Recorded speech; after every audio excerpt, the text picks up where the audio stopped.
ہماری قومی اسمبلی میں national food security and research جو ٹائٹل ہے ہماری منسٹری کا، ایک full flash debate national food security research کے ساتھ ساتھ جو ہمارا لارجر ایشو ہے ایگریکلچر، اس پہ بھی آج سیر حاصل بحث کی ہے، اور میں اس کو بہت زیادہ ویلکم کرتا ہوں۔ جیسے کہا ہمارے ساتھیوں نے، ہمارے آنریبل ممبرز نے، کہ زراعت ہی پاکستان کی معیشت کی بنیاد ہے، اور اس میں کوئی شک ہی نہیں، یہ بنیادی ہی ہماری سوشل، پولیٹیکل اور اکنامک بیس ہے۔ اور ہمارا جو ٹوٹل ایریا ہے پاکستان کا، وہ تقریباً 79 ملین ہیکٹرز ہے، جس میں سے رفلی 24 ملین ہیکٹرز انڈر کلٹیویشن ہے۔ آج ہمارے جو کراپ سیکٹر ہے زراعت کا، order in the house please. Please minister صاحب کو بات کرنے دیں، رپلائی دینے دیں کائنڈلی۔ بھائی صاحب جی، جو ہمارا کراپ سیکٹر ہے، جس میں ہمارے 5 میجر کراپس ہیں، وہ تقریباً ہمارے 80% ایریا جو ہے اس پہ 5 ہمارے میجر کراپس: گندم، کاٹن، دھان، شوگر کین اور مکئی۔ یہ بات فوڈ سیکیورٹی کی یہاں بار بار کی جا رہی تھی۔ کافی حد تک ہم فوڈ سیکیور تو ہیں، 100% شاید نہیں ہیں، پر 90 to 95% ہم فوڈ سیکیور ہیں۔ اور یہ بات بھی درست ہے کہ اس مرتبہ جو ہمارا ٹارگٹ تھا، کیونکہ گندم ہمارا میجر کراپ ہے اور 25 سے 30% ہماری جو خوراک، ڈیلی خوراک ہے، اس کا حصہ بھی آٹا ہوتا ہے، تو ہماری اس دفعہ پروڈکشن تقریباً 25.5 ملین ٹنز ہوئی ہے۔ ٹارگٹ ہمارا 27 ملین ٹنز تھا۔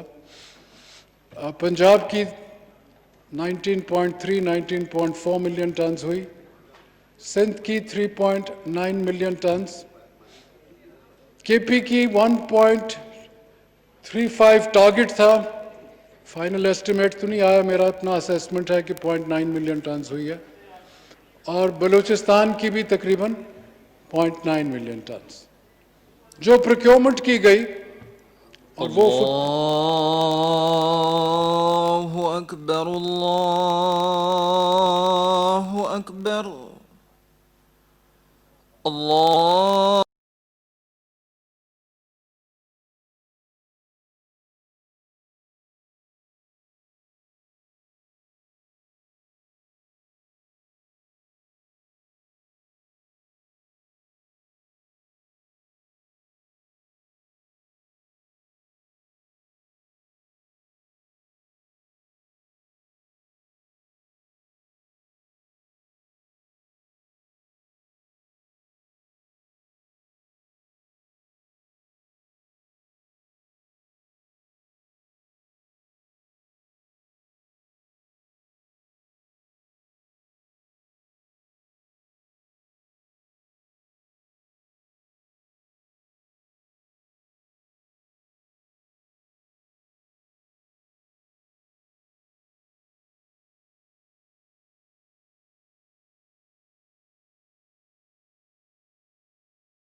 शुमार दिए अपने चारों सूबों के, पर हम तकरीबन जो हमारी ज़रूरत है एक साल की, हम कोई 10 से 15 लाख टन हमारी ज़रूरत से कम पैदावार हुई है।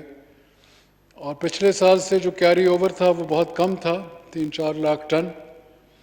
तो इस मर्तबा हमें गंदम इंपोर्ट करनी पड़ेगी, और हमारी हुकूमत ने ये फ़ैसला फौरी तौर किया है, इसलिए कि वो लोग, जैसे कि हमने देखा 16 दिसंबर 2019 से लेकर जनवरी के दूसरे या तीसरे हफ्ते तक, जिन्होंने कॉर्नर कर ली थी मार्केट और law of supply and demand को अपने हक में किया, ये वो लोग हैं जो बदकिस्मती से इस मुल्क में एक तरीक़ाकार अख्तियार किया हुआ है कि आम आदमी की ज़िंदगी को मुश्किल में डालकर वो नाजायज़ फ़ायदा उठाते हैं। और यही वजह है कि, और ये वो लोग हैं जो ना डॉक्यूमेंट होना चाहते हैं, ना वो फेयर टैक्सेशन में बिलीव करते हैं, और वही जो है एक नाहमवारी जो हमारी सोसाइटी में ज़्यादा पाई जाती है, वो ऐसी सोच की बिना पर है। बहरहाल वो हमने फ़ैसला कर लिया और दरख्वास्तें भी मांग ली हमारी मिनिस्ट्री ने कि आप गंदम फौरी तौर पर बरामद करें। और मैं आज पूछ रहा था तो एक मुझे बता रहे थे कि एक शिप उन्होंने ऑर्डर किया की तो सिर्फ 65,000 टन की है, उसका 10 दिन के बाद एलसी खुलेगी और उसके बाद फिर वो गंदम दरामद होना 8 हफ्ते तक उम्मीद है शुरू हो जाएगी।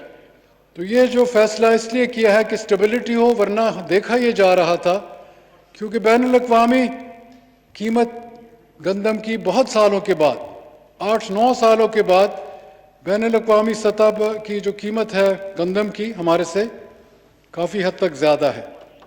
डिपेंड करता है उसकी कौन सी के साथ आप कंपेयर करें। ब्लैक सी की जो गंदम है यूक्रेन और रशिया की, उसकी आज कीमत 1700 से 1750 फी 40 kg है। हमारे काश्तकार से हुकूमत वक्त ने 1400 रुपये पे ली थी, तो वो अभी से ब्रिज इतना है। और अगर आप चले जाते हैं नॉर्थ अमेरिका की गंदम पर, वो लैंडेड कॉस्ट कराची में उसका तकरीबन 1900 रुपये आता है।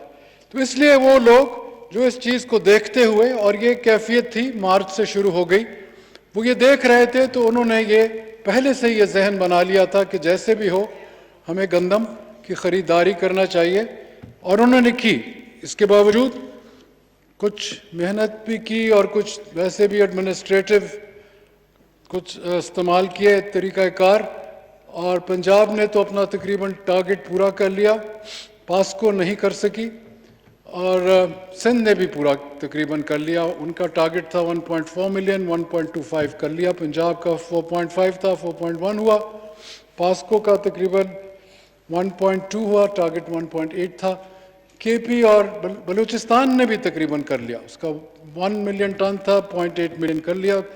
केपी नहीं कर सकी, वो अमूमन पंजाब से ही ख़रीदारी करते हैं। और अब ये पास्को से भी हमारे साथ उनकी होगी ट्रांजैक्शन, और उम्मीद करते हैं कि पंजाब गवर्नमेंट या पंजाब की मार्केट से भी वो लेंगे।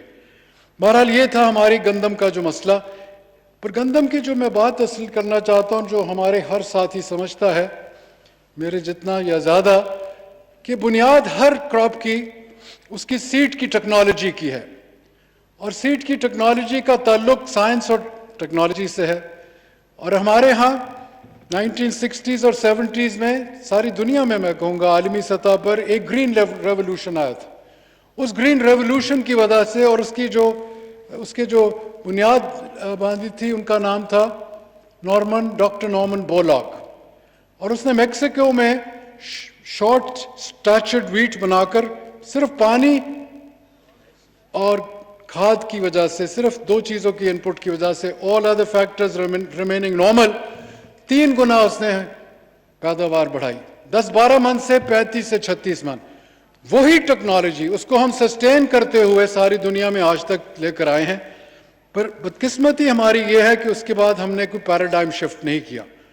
ठीक है, हम 27 से 32 मन पर एकड़ एवरेज में जा रहे हैं, پر ہمیں 36 سے 40 من ایوریج پہ آنا چاہیے. اگر ہم آ جاتے ہیں تو کم از کم ہمارا 50 سے 60 لاکھ ایکڑ جو ہوگا وہ ڈائیورٹ ہو جائے گا ٹو ہائی ویلیو کراپس. اور وہی ملک دنیا پہ چھا گئے ہیں زراعت میں جو ہائی ویلیو کراپس کی طرف آئے ہیں. ہم لو ویلیو کراپس کی طرف جا رہے ہیں 70-72 سال سے. اور سیڈ ٹیکنالوجی اس کی بنیاد ہے. میرے ایک ساتھی نے یہاں کہا کاٹن کی بات کی انہوں نے. کاٹن کی جو ٹیکنالوجی تھی صرف ایک ملک کے پاس تھی, نارتھ امریکہ کے پاس, اور وہ خریدنی پڑتی تھی, اس کے لیے ٹرانزیکشن کرنا پڑتا تھا. آسٹریلیا نے کیا, انڈیا نے کیا, چائنا نے کیا, ٹرکی نے کیا, سینٹرل ایشیا نے کیا, سب نے کیا سوائے ہمارے. جیسے انہوں نے کہا کہ ہم کوئی جیب میں ڈال کر لے آئے تھے, 1-2-1 اس ورائٹی کا نام تھا, بول گارڈ 1 تھی, اب بول گارڈ 2, 3, 4 4 قسم کی بول گارڈز اس کے بعد آ چکی ہیں جو فیلڈ میں عالمی سطح پر چل رہی ہیں. ان کی جو پیداوار ہے ہمارے سے 2.5-3 گنا زیادہ ہو رہی ہے. یہ ہے بنیاد. ہم اس پر یہ فیصلہ نہیں کر پائے کیونکہ ہم نے 2 قوانین نہیں بنائے تھے. نہ ہم نے سیڈ ایکٹ بنایا تھا, نہ ہم نے بریڈرز ایکٹ بنایا تھا. وہ بن چکے ہیں 2-3 سال پہلے, پر اس کا ایک کی ابھی تک رولز جو ہیں وہ فائنلائز ہی نہیں ہوئے. یہ کوتاہی رہی ہے پاکستان میں کہ ہماری پالیسی میکرز نے اس قسم کی چیز کی طرف صحیح معنوں میں توجہ نہیں دی. آج میرا خیال میں ہم آہستہ آہستہ اس کے اوپر دیں گے. اس پہ معجزہ نہیں ہو سکتا کہ ہم یہاں سے بٹن دبائیں اور کل بیچ پہ نکل آئے گا دوسری سائڈ سے. نہیں, اس کا 2, 3, 4, 5 سال کا یہ ایک سسٹمیٹکلی ہوتا ہے اور اس کے تحت اڈیپٹ کیا جاتا ہے. اور کاٹن سب سے سینسٹیو کراپ ہے ان میں سے. جی ہاں بالکل, جیسے میرے ایک ساتھی نے کہا کہ یہ ہمارا وائٹ گولڈ تھا, یقیناً تھا, اور ہم 14.8 ملین پر گئے. آج سے تقریباً 28 سال پہلے 12.8 ملین بیس پہ تھے. پھر کرل لیف وائرس نے آ کے ہمیں بہت پش بیک کیا. ہمارے پاس ریسرچ نہیں تھی کہ ہم وائرس کا, آج ہم کووڈ-19 وائرس کی بات کرتے ہیں, اس وقت کاٹن کو کرل لیف وائرس نے ڈسٹروائے کیا. 12.8 ملین سے ہم بیک ہو کے 7 ملین بیس پہ چلے گئے تھے 1996-1997. پھر آہستہ آہستہ ہم اٹھ کے آگے آئے. ریسرچ, میرے ایک ساتھی نے کہا کہ ریسرچ بنیاد ہے. یقیناً صرف میڈیکل ریسرچ نہیں, آج کووڈ-19 کی ویکسین کے لیے دنیا میں 32 ارب ڈالر کی ریسرچ کی جا رہی ہے. تقریباً 25-30 top universities of the world میں, Harvard university, Harvard medical college سمیت, آکسفورڈ یونیورسٹی سمیت. اسی طرح ہم نے اپنے جو ادارے ہیں ریسرچ کے, ان کو ہم نے عالمی سطح کی طرح اٹھا کر آگے لانا ہے. پر research cannot be just with money. Money is the start. جب تک ہم اپنے بچے اور بچیوں کو عالمی دنیا کے بہترین اداروں میں موقع فراہم نہیں کریں گے, تب تک ہماری ریسرچ, یہ چائنا کی سکسیس سٹوری ہے, یہ چائنا کی سکسیس سٹوری ہے. چائنا آج دنیا پہ کیوں چھا گیا ہے؟ آج ہم چائنا کے پیچھے بھاگتے ہیں سی پیک کے لیے. چائنا نے کیا کیا؟ کون سا میریکل کیا چائنا نے؟ چائنا نے ایک میریکل کیا.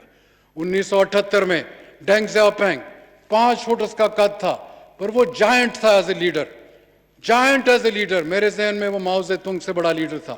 یقیناً ماؤ زے تونگ آئیڈیولوجیکلی بہت بڑا لیڈر تھا, سوشلسٹ ریولوشن میں بہت آگے تھا لینن کی طرح, پر اس میں وہ صلاحیت نہیں تھی جو ڈینگ زیاؤپینگ میں تھی. ڈینگ زیاؤپینگ میں ایک صلاحیت کیا تھی؟ اس کو پتا تھا کہ اگر میں نے دنیا میں ایک خود مختار, ایک خوددار ملک ہو کے رہنا ہے تو مجھے پھر ایسا کام کرنا پڑے گا کہ روز میں ہاتھ پھیلاتا ہوا کبھی کسی ادارے کے پاس نہ جاؤں, کبھی کسی ملک کے پاس نہ جاؤں. میں اپنے ہی خطے کو اس طاقت کے ذریعے, علم کے ذریعے آگے لے کر چلوں.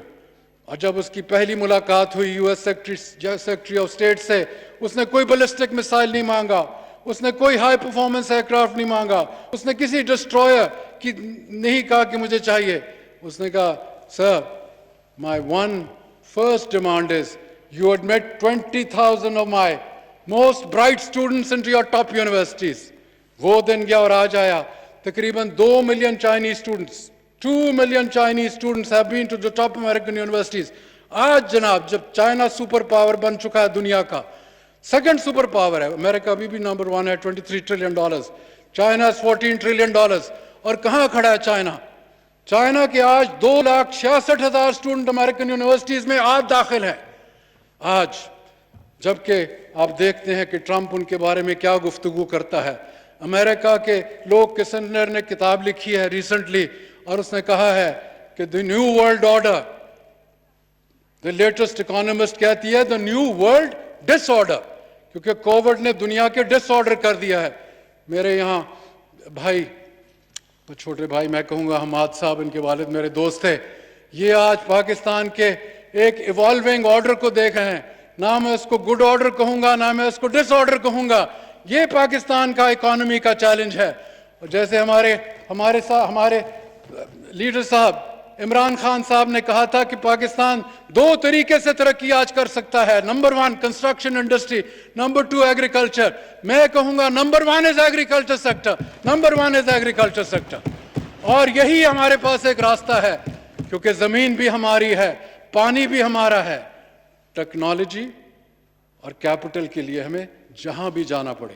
آج چائنا جو سپر پاور ایمرج ہو چکا ہے، وہ دینے کے لیے ہم ہر چیز تیار ہے، جی ہاں، پر ہم اس کا استعمال وہ کریں کہ پاکستان کے غریب عوام، ابھی بی بی کہہ رہی تھی کہ میل نیوٹریشن ہے، یہاں لوگ معیار زندگی ان کا بلو پاورٹی لیول ہے، بالکل ہے. بی بی آج ہی نہیں، معذرت سے بات کروں گا، ہر حکومت میں رہا ہے، ہر حکومت میں رہا ہے. ٹھیک ہے، کبھی 2% اوپر ہوتا ہے، کبھی 2%. اور کیوں؟ There is elite capture of power. There is elite capture of power. اس ایلیٹزم کو آہستہ آہستہ آپ کریں گے. اگر ہم ریولوشنری ہوتے ماؤ زیدونگ کی طرح تو آپ دو مہینے میں کر لیتے، پر نہیں. We are a representative government. ہمارا 73 کا آئین کہتا ہے کہ ہمارے پاس اسٹیبلشڈ آرڈر ہے، ہمارے پاس وہ انسٹیٹیوشنز ہیں جو بیلنس آف پاور کرتی ہیں. آج ان کے ذریعے اسی فورم کے اندر آپ ڈیبیٹس کرائیں، آپ انڈسٹری کے اوپر ڈیبیٹ کرائیں، آپ ہم ٹریڈ میں کہاں کھڑے ہیں؟ 2013 میں ہم $23 ارب پہ تھے، آج ہم 22 یا 23 میں ہیں. 6 سال میں ہم آگے جا ہی نہیں سکے. کیوں نہیں جا سکے؟ اس پہ آپ ڈیبیٹ کریں. یہاں کیا وجوہات ہے کہ ہم نے وہ نہ را مٹیریلز پیدا کیے، نہ ہم نے یہاں ٹیکنالوجی. کیا کیا تھا ڈینگ زیاؤپینگ نے کہا کہ میں ہر آدمی جو آتا ہے، اور انویسٹمنٹ کس نے کی تھی چائنا میں؟ جو چائنیز کیلیفورنیا میں تھے، جو چائنیز ہوائی میں تھے، جو چائنیز ہانگ کانگ میں تھے، جو چائنیز مکاؤ میں تھے، جو چائنیز تائیوان میں تھے، جو چائنیز ملیشیا میں تھے، جو چائنیز سنگاپور میں تھے، جو چائنیز انڈونیشیا میں تھے. میگا رچ چائنیز، وہ اپنے گھروں کو واپس گئے، 2nd 3rd جنریشن تھے، کیپٹل ٹیکنالوجی لے کر گئے اور چائنا کو دنیا کی بڑی فیکٹری بنا دیا. وقت لگا، 7-8 سال لگے، پر اتنی تیزی سے وہ گئے. 10 to 13% انہوں نے گروتھ ریٹ کی چائنا نے 1978 سے لے کے 1983 تک. ہماری growth rate 2.7% in agriculture, not even 1% in total GDP. موازنہ خیر we can't compare. آپ پچھلے 10 سال کمپیئر کر لیں. On the average 3% growth rate.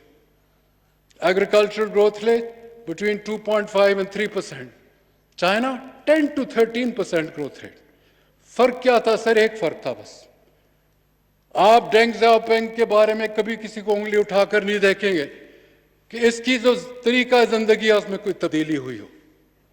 یہ فرق تھا. لی کوان یو جس نے چھوٹا سا 30 لاکھ کا ایک چھوٹا سا شہر جس کو ایک ہب پاور بنا دیا، financial centre of south east Asia. اس سے کسی نے پوچھا کہ تم تو غربت میں مبتلا تھے، تمہارے پاس تو پینے کا پانی نہیں تھا. اس نے کہا the day I became president of Singapore, I had 2 choices. One was to make Singapore as rich as America. The other one was to make Lee Kuan Yew one of the 10 richest men in the world. I opted to make my country as rich as America. آج Singapore 5 million کا ہے، per capita economy امریکہ کی برابر ہے. اور کتنے سال لگے؟ 1965 میں وہ آزاد ہوا. ہم کب آزاد ہوئے؟ 1947 میں. آج وہ وقت آ گیا ہے میرے بھائیوں، میرے ساتھیوں، میری بہنوں، آج وہ وقت آ گیا ہے. कि पाकिस्तान के लिए सबसे बड़ा चैलेंज है। कोविड-19 मेरे जो साथी बलूचिस्तान से, सिंध से, खैबर पख्तूनख्वा से, हमारे पंजाब के, ये जो लोकस्ट की आपने बात की, इसके ऊपर मेरी पूरी बहुत तफसील है। ठीक है, मैं समझता हूं कि शायद क्योंकि अभी हम कह नहीं सकते, तस्दीक शुदा बात नहीं, पर असेसमेंट्स की बात है कि हॉर्न ऑफ अफ्रीका से अगर ये चलता है, इसका वहां साइज कभी इतना बड़ा नहीं हुआ जितना अब है। वहां इसने सोमालिया में 5 लाख एकड़ डिस्ट्रॉय किया है क्रॉप्स। नंबर 2, एएफपी की रिपोर्ट थी कि वो जो साइज स्वाम का था वो मॉस्को सिटी जितना बड़ा था। आप खुद सोचे कितना बड़ा होगा। मैं तो अल्लाह ताला से दुआ करता हूं कि ये वबा हमारी तरफ उस साइज में ना आए, पर तैयारी हम कर रहे हैं। प्राइम मिनिस्टर इमरान खान साहब ने 31 जनवरी को यह फैसला किया था कि इसके खिलाफ एक नेशनल इमरजेंसी होगी। उन्होंने तैनात किया था नेशनल डिजास्टर मैनेजमेंट अथॉरिटी को, 1 अरब रुपया दिया गया। उसके तहत जहाज, अभी मेरे साथ ही कह रहे थे जहाजों की बात है, जी हां, उन्होंने एक जहाज ऑन रेंट लिया है, 11 और जहाज ले रहे हैं, 5 ऑन रेंट, 6 खरीद रहे हैं। उसके अलावा माइक्रॉन, ये माइक्रॉन स्प्रेस कहलाते हैं, ये सिर्फ एक कंपनी बरतानिया में बनाती है। हमारे पास 20 आ चुके हैं बजरिया एफएओ डीएफआईडी। हमारी अपनी गवर्नमेंट ने 87 फरवरी में इसको किया था, कोविड की वजह से सिंगल सप्लायर दुनिया में, क्योंकि पहले आया ही नहीं है इतने साल से। वो हम कोशिश पूरी कर रहे हैं। और ये जो साल अब आने वाला है, 25 अरब रुपया रखा गया है। अभी तक 14 अरब फेडरल गवर्नमेंट के तरफ से, 14 अरब, 11 अरब रखा है सूबों के हिस्से के लिए। और अभी हमारी बातचीत चल रही है सूबों के साथ। अगर सूबों ने कहा तो मेरा ख्याल में हमारी हुकूमत में इतनी वुसअत है, इतनी दूरअंदेशी है कि पाकिस्तान की आवाम के लिए, चाहे वो किसी खित्ते के भी हो, इंशाल्लाह हुकूमत वक्त उसको भी ब्रिज करने की पूरी कोशिश करेगी। आज वो वक्त आ गया है और इसके लिए एक सेंटर बन चुका है। 2 जून को national locust control centre NLCC, उसमें बतौर वजीर मैं जाता हूं। वहां कोऑर्डिनेशन करते हैं engineering chief of the Pakistan army और फिर NDMA के जनरल और हमारे जो सेक्रेटरीज टू गवर्नमेंट है, जिन जिन की जरूरत होती है उनको हम बुलाते हैं। वहाँ वो 24 आवर्स अब वो काम करता है, मॉनिटरिंग हो रही है। पर जैसे मैंने कहा, पिछले साल, चंद महीने पहले और अब भी, आज भी लोकस्ट बलूचिस्तान के तो मेरा ख्याल है हर जिले में है। इन्होंने तकरीबन मेरा ख्याल में 30-40 हज़ार एकड़ हेलीकॉप्टर्स के जरिए स्प्रे किया है और वो हम देखते हैं कि उसका काफ़ी इफेक्ट है और मुतवातिर स्प्रे हो रहा है पिछले 7-8 दिनों से। एक चीज़ जो FAO के माहिरीन कहते हैं कि जो जहाज़ हैं ये इस्तेमाल होते हैं डेजर्ट एरिया में, नॉन क्रॉप्ड एरिया में। क्रॉप्ड और उसका जो केमिकल इस्तेमाल होता है वो है मैलाथॉन।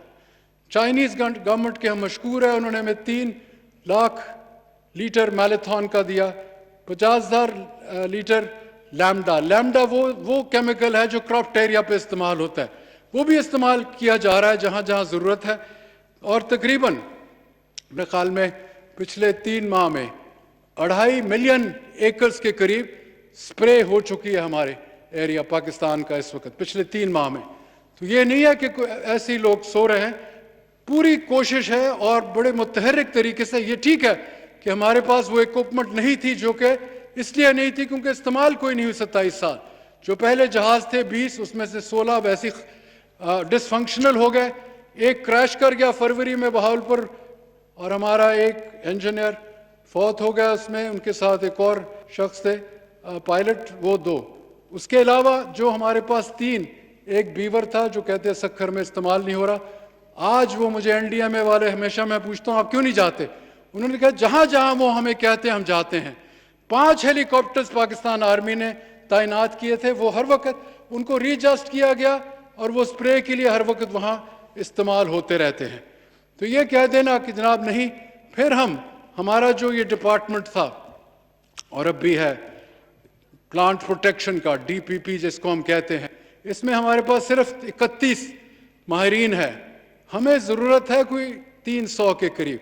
अब इसकी हम टोटल रिस्ट्रक्चरिंग कर रहे हैं और हम उम्मीद करते हैं कि अगले 3 साल में हम 300 के करीब इसमें लोग ले आएंगे और एक डायरेक्टर जनरल इसी काम के लिए काम टोटली करेगा और उसके नीचे पूरी एक विंग होगा जो आहिस्ता आहिस्ता महारत की बिना पर हमारे और आपकी प्रोटेक्शन इंशाल्लाह करेगा। तो इसलिए ये वक्त आ गया है कि जितने हमारे ये बुनियादी काम है, ज़राअत की मैं 3 और चीज़ों पे आपकी तवज्जो देना चाहूँगा। फर्टिलाइज़र, हुकूमत पाकिस्तान ने एक पैकेज पास किया 50 अरब रुपए का, 37 अरब रुपए उसके लिए फर्टिलाइज़र के लिए मुख्तस किए गए। हमने ये फैसला किया, हमारी 5 मेरे ख्याल में 10-12 मीटिंग्स हुई, उसमें स्पीकर साहब भी थे, उसमें 5 वज़रा भी थे, हमने हर एक को उसमें इन्वॉल्व कर लिया क्योंकि ज़राई पेशा लोग आप और हम तकरीबन 60-70% है, तो हमारा ये कोई एक्सक्लूसिव मसला नहीं है, हमारा ये उसमें अपोजिशन और अक्रॉस द बोर्ड हमारे साथ लोग आते हैं उन मीटिंग्स में, और हमने ये कोशिश की कि वो ट्रांसपेरेंसी हो, ये ना हो कि किसी की जेबों में वो पैसा जाए। वो जो 925 पर बैग DAP का है वो हर काश्तकार के घर पहुंचे, ये हमारा मकसद है उस 37 अरब का। क्योंकि हमने पुराने निकाल के देखी, हमने सूबों से पूछा आपने क्या किया, वहाँ तो फिर और कहानियाँ चलती रहीं। तो इसीलिए हमने इसको सोचा कि अगर हम ऐसे ही उसको फेंक देंगे तो हो सकता है कि वही हाल हो जो पहले होता रहा। जिस मकसद के लिए हम काश्तकार को मजबूत करना चाहते हैं वो रास्ते में ही कहीं रुक जाएगा। तो आज उनकी परसों हमारी 3 घंटे मीटिंग्स हुई, चारों सूबों के वहाँ सेक्रेटरी आए हुए थे, उनके मिनिस्टर्स भी थे 2-3 के, और फिर हम उनके अगले हफ्ते 2 और मीटिंग्स कर रहे हैं। हम कोई ऐसा मैकेनिज्म निकालना चाहते हैं, मिसाल के तौर पर 5.4 मिलियन फार्मर्स पंजाब के हैं, उसमें से तकरीबन 3.5 मिलियन फार्मर्स रजिस्टर्ड हैं। तो हमने कहा कि अगर इसका कोई पोर्टल बन जाए जैसे एहसास वालों ने बनाया तो हमारे लिए बहुत आसान हो जाएगा कि उसको हम ऑन द ग्राउंड लेकर जा सकें। अगर बाकी 3 सूबों के पास इस किस्म का जामे किस्म का अभी प्रोग्राम नहीं है, वो ज़्यादा डीलर्स के ज़रिए, होलसेलर्स के ज़रिए और लोगों के ज़रिए उनके जो हैं ये मंसूबे चल रहे हैं, वो भी बहुत ज़्यादा रिव्यू कर रहे हैं। हमारी कोशिश ये होगी क्योंकि पहले से ये बहुत ज़्यादा लोगों को पैसा उनके हाथ में जाएगा। और उसके साथ 4 और मंसूबे भी थे कि ट्रैक्टर्स के ऊपर तकरीबन 5% जो ड्यूटी है उसको वेव करके वो FBR सीधा देगा ट्रैक्टर्स को पैसे, वो किसी के ज़रिए नहीं होगा, ये उनको डायरेक्ट रिलीफ मिलेगी। जो हमारे 2 मैन्युफैक्चरर्स हैं, मैसी फर्गसन और फिएट वाले, इसी तरह जो 10% काश्तकार को ज़रूरी लोन्स पे, क्रेडिट पे हम रिलीफ देना चाहते हैं, वो भी बैंक्स को डायरेक्ट जाएगा। तो फिर थोड़ा सा था पेस्टिसाइड के लिए पैसा, वो लिंक अप हम करेंगे विद फर्टिलाइज़र कि उसी मैकेनिज्म के थ्रू जाए। तो ये काश्तकार के लिए हमने फौरी तौर अमल किया था। कोशिश ये कर रहे हैं कि चंद हफ्तों में काश्तकार तक ये जो हमने उसके लिए पैकेज पास करवाया हुकूमत पाकिस्तान से, उस तक इंशाल्लाह पहुँचे और कोशिश पूरी करेंगे कि ये पहुँचेगा। इसके साथ मैं ये कहना चाहता हूँ कि ये जो पिछले साल से हमारे मंसूबे मुख्तलिफ चल रहे थे, सबसे बड़ा मंसूबा वाटर कोर्सेस का था, बारानी इलाकों में डैम्स का था, और KP में एक स्पेशल इरिगेशन प्रोजेक्ट था। उनका आगाज़ अभी हुआ है, उसमें कुछ पैसे रिलीज़ हुए, उस रफ्तार से नहीं हुए क्योंकि जैसे आप जानते हैं हुकूमतों में कि जगह जगह उनकी पैसेज होता है, उसकी अप्रूवल होती है। हमने दूसरा रास्ता अख्तियार करना शुरू किया कि जिन वजारतों के साथ हमारा मसला होता है उनको हम पहले ही अपनी मीटिंग्स में बुला लेते हैं, तो उससे हम थोड़ा सा टाइम शॉर्ट करने की कोशिश करेंगे। क्योंकि हम ये समझते हैं कि ज़राअत जो है, हालांकि ज़राअत बहुत स्लो मूविंग होती है। आप आज एक चीज़ काश्त करते हैं 4, 5, 6 महीने, 8 महीने, 9 महीने, और अगर आप बागात की तरफ जाएं तो वो साल साल चलते हैं। स्लो मूविंग है बट ठोस चीज़ है और आपकी अपनी है। ये नहीं कि आपको IMF के पास जाना पड़ेगा, फलां के पास भागना पड़ेगा। और मैं तो एक और जहन से सोचता हूँ कि वो ममालिक उसमें जैसे ऑस्ट्रेलिया है, जैसे कनाडा है, एक ज़माने में अर्जेंटीना था, एक ज़माने में साउथ अफ्रीका था, कुछ हद तक ब्राज़ील है, ये वो ममालिक है। चाइना तो बहुत आगे चला गया। तो हम ये सोचते हैं कि अगर हम ट्रांसफ़र ऑफ टेक्नोलॉजी चाइना के जरिए, उसके लिए हमें 3 चीजों की जरूरत होगी। हमें अपने रिसर्च इदारों के अंदर वो कैपेसिटी आहिस्ता आहिस्ता पैदा करनी होगी, जैसे चाइना ने अपने रिसर्च इंस्टीट्यूशंस को ग्लोबल लेवल पर लेकर चले गए। और उससे पहले इब्तदाई मराइल में हमें अपनी यूनिवर्सिटीज को अपग्रेड करना पड़ेगा। हमारी यूनिवर्सिटीज का वो मयार नहीं है जो कि दुनिया में है। और फिर तीसरा कि जो हमारे जितने रिसर्च सेंटर्स हैं, PARC एपेक्स सेंटर है, पर मैं नहीं कह सकता अभी कि उसका मयार अभी किसी इंटरनेशनल स्टैंडर्ड का है। हमें इन चीज़ों को मॉनिटर करना पड़ेगा। इवैल्यूएशन हम करवाएंगे बजरिया FAO। वर्ल्ड के जो टॉप रिसर्च इंस्टीट्यूट्स के लोग होंगे, उनसे हम पहली दफ़ा इनका मयार देखेंगे कैसा, और फिर हमें जहाँ से भी लोग लाने पड़े, साल 2 साल 3 साल हम ले आएंगे। हमें नहीं, जैसे चाइना लेकर आया था, हम भी लेकर आएंगे कि हमारे इदारे जो हैं आगे चलें, हम compete करें with the best in the world। तो हमारा जो जहन है वो यही है कि काश्तकार जिसको हमने इस मुल्क में अंडर दीज, मैं अब कहना नहीं चाहता, पॉलिसीज जिस किस्म की हम बनाते रहे, वो एक क्लास के लिए बनती रही। वो जो थी transfer of wealth from the rural to the urban, PIDE, Pakistan Institute of Development Economics ने एक स्टडी की थी। एक MIT का PhD था, एक यंग मैन, मैंने उससे पूछा आपने किया, बताएं मुझे इसका निचोड़ क्या है। उसने कहा जी 20 साल की रिसर्च ये कहती है पाकिस्तान का कि पाकिस्तान की रूरल एरिया से अर्बन एरिया वेल्थ ट्रांसफर 3 से 5 अरब डॉलर सालाना होता रहा है। आप खुद सोचे जनाब, हम जो ज़राई शोबा के लोग हैं, हम जो दही लोग हैं, हमारे पास ये फिगर्स नहीं होते। ये रिसर्च वाले ये हर वक्त इस किस्म का काम करते रहते हैं। आज वक्त ये आ गया है, और इमरान खान साहब ने जब यहाँ बात की कि हम ज़राअत के ऊपर अब फोकस करेंगे, मैं उम्मीद करता हूँ कि अगर वो फोकस कंसिस्टेंटली रहा और हम उसको लेकर आगे चलते रहे, और मुझे यकीन है कि हम करेंगे, तो there will be a change Pakistan. Thank you very much. Thank you, Honorable Sir. Now the demands are put to vote. Now I put demand number 120 to the House. The question is that demand number 120 as moved be granted.